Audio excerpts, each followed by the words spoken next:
Hello! Today I'm going to bring you the very first book haul in July. I bought 14 books, all of which during the last week in charity bookshops in the UK. I was on holiday, I got 14 books and do get a kick out of the fact that I paid something like 20 quid for all of them.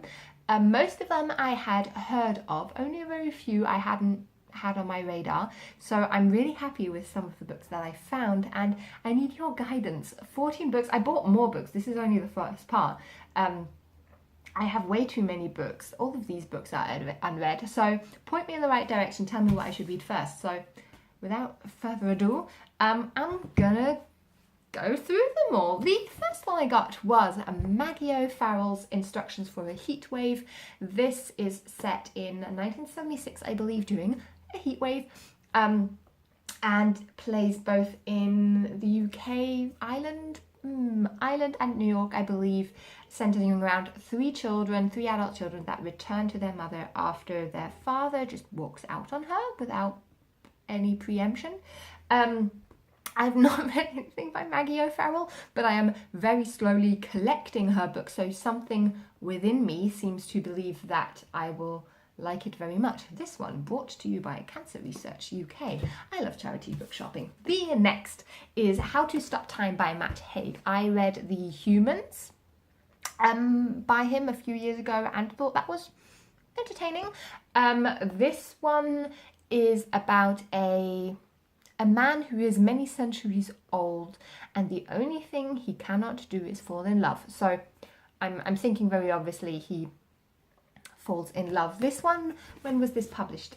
Is a more recent one, yeah, 2017. So always happy when I find those kind of books in bookshops. This one has all kinds of tags still in it. Oh, something dropped out. A card. I love when, like, another perk of charity shops is just that you get like little mementos of the previous owners of the books in this.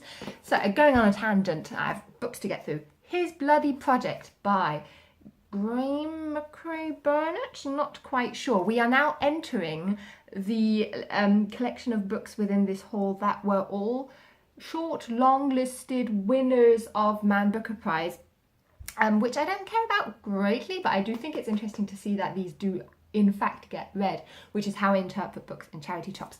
But look, this one was shortlisted for the Man Booker Prize in 2016, and it is a historical true crime book about a triple murder in Scotland and the quest to find out whether the murderer is in fact mentally healthy enough to be tried, I think. This one always intrigued me. At the risk of sounding like a broken record, I studied forensic psychology, so just topic-wise, this interests me. But I was always sort of on the cusp of buying it and never really went ahead to actually do it. And for £2, this is now mine. The next one, The Lighthouse by Alison. Similarly, I've sort of been walking around and never actually committed to buying. This one, I believe, was also shortlisted for the Man Booker Prize 2 years ago. Not quite sure. I don't know, longer ago. Says on the front, 2012. This one, although written by an English author, is set in Germany, and even though it's a small dinky little book, and I don't know too much about it, I only know that it is set in Germany and follows a man who I think is sort of on a quest to self-discovery, and something about this cover. It's a bit of a cover buy, and I like the title, and it being set in Germany means that I will probably know quite a lot of the settings, so I am curious about that one. Another long-listed Man Booker one from 2016, this is what I was confusing it with for some reason with the water theme. This is The North Water by Ian McGuire. This is historical fiction set in 1859. We follow a man who is forced to leave the British Army and therefore joins this whaling ship, and a boy is found murdered on the ship. He works there as a surgeon, so he sort of gets pulled into finding out what happened, I guess. Again, just such a beautiful book, and I was very happy to find this one. Then we have still not reached the end of all the prize-nominated books. The next one is A Spool of Blue Thread by Anne Tyler. I've not read anything by Anne Tyler, even though she is highly acclaimed. This one was shortlisted both for the Man Booker Prize and the Bailey's Women's Prize for Fiction. It's essentially a family saga, I believe, covering sort of 100 years, 4 different generations. I don't know much more about it, but even though I don't love the cover, something about the sort of twee American setting kind of intrigued me. Not quite sure. Who's read this? Who would recommend this? The next one, finally, is a winner of the Man Booker Prize. Disgrace by J.M. Coetzee, I believe you pronounce him, published in 1909. Follows a professor in South Africa whose life kind of gets derailed after he has an affair with a student. Again, a slim book, which might help me with the one or other readathon that is coming up. Also, sorry to go back to this, such a well-loved, acclaimed author who I've never read anything by. So, also I love the first sentence. Getting distracted. Yeah, just super cool. Happy to read this one. Another winner, now we've got them all together, of the Man Booker Prize, this time in 2011, is The Sense of an Ending by Julian Barnes. And this, I just think, is so beautiful. I mean, charity book shopping, usually you don't go for looks, to be honest, because, you know, the books are well read and felt up all over. But this one is just so pretty. I think this is a rumination on what memory is. The story on its surface seems to follow this middle-aged guy who is remembering his time in high school and his high school friends and what happened to them. There might be a sort of slight sort of psychological thriller aspect, but I think in essence it's more of a sort of literary commentary on the fallibility of memory. I'm not sure if I'm giving too much away, but I'm not doing so knowingly because I've never read this. I just think it's a pretty book. The next to stay on track is Half of a Yellow Sun by Chimamanda Ngozi Adichie, something like that. Adichie. This is set in the 60s in Nigeria, and we follow 3 characters who are all affected in different ways by the civil war and band together and have to flee, maybe? Not sure. But I've so far only read her short story collection called The Thing Around Your Neck, and thought that was really, really powerful. So even though this is a little more intimidating and the topic, much like the short story collection, is probably also really emotional and heart-wrenching, I really liked this author's tone, and I just always am so shocked to recognize and realize how little I actually know about sort of recent African history.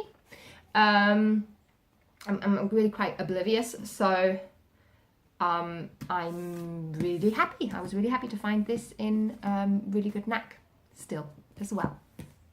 Then I bought James Rebank's, I believe, The Shepherd's Life, which is very much what it says on the cover, the tin, I guess. This is his recollection of being a 3rd generation shepherd, I believe, in the Lake District.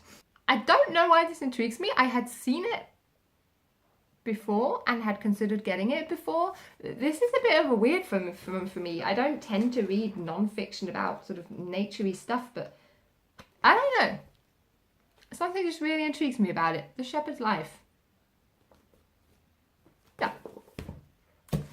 Then I believe the following book was recommended by the YouTube channel Lauren and the Books. And I think it's probably quite a tough read, but maybe sort of cynically also quite a quick read in the way that sometimes sort of harrowing stories do keep you turning the page. It's Louise O'Neill's Asking for It, and I believe this is about a young teenage girl that maybe after a party sort of going horribly wrong, she ends up being sort of slut-shamed and victim-blamed. So themes of sexual abuse, I think, very strongly run through this book. I don't actually know much about the plot, but I have heard that it is very well done in this book. And then finally, I have 3 wildcard books that I had never heard of. The first is Jonathan Coe, A Touch of Love. This one perhaps is a bit close to home. It was published in 1989, which ironically is my year of birth, and is about a student whose thesis is withering away somewhere in a drawer, and he escapes his feelings of failure by writing short stories. Yes, and I am always very much drawn to sort of stories about people in their 20s who are academically oriented but sort of have these sort of woe is me middle class sheltered lives problems. These aren't the most likable characters, and usually the things that are explored in these books are also the things that piss me off the most about myself. But for those reasons, I think I like realizing that, reading about it, and having a bit of a woke moment, telling myself like, God, get your shit together. Well, yes, so this one I'm curious to read just because I hope it'll give me a bit of a kick in the butt and tell me off for feeling sorry for myself sometimes. Then I have Will Self, My Idea of Fun. I believe this is his very first novel. I have read not a single one by him, and I think all his books are just supposed to be sort of wacky, druggy, gross, weird. And I think this one is also. I can't even pretend to know what this is about. I think it might be about someone just being really deranged and doing lots of drugs, and maybe there's a split personality, or maybe he's having hallucinations. Not sure, but I do sometimes like books that a lot of people find quite crass. So when I'm in the mood for this one, I think it could be very entertaining. And then very finally, I have a book that my dad suggested I buy, but he was mocking me and I took it very, very seriously, and that is My Dog Tulip by J.R. Ackerly.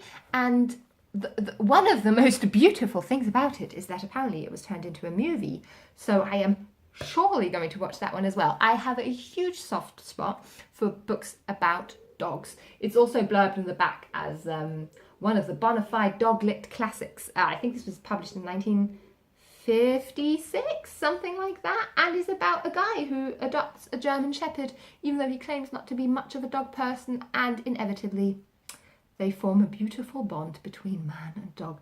So, yeah, I'm a sucker for these books. I'm sure I'm going to cry and I'm going to love it.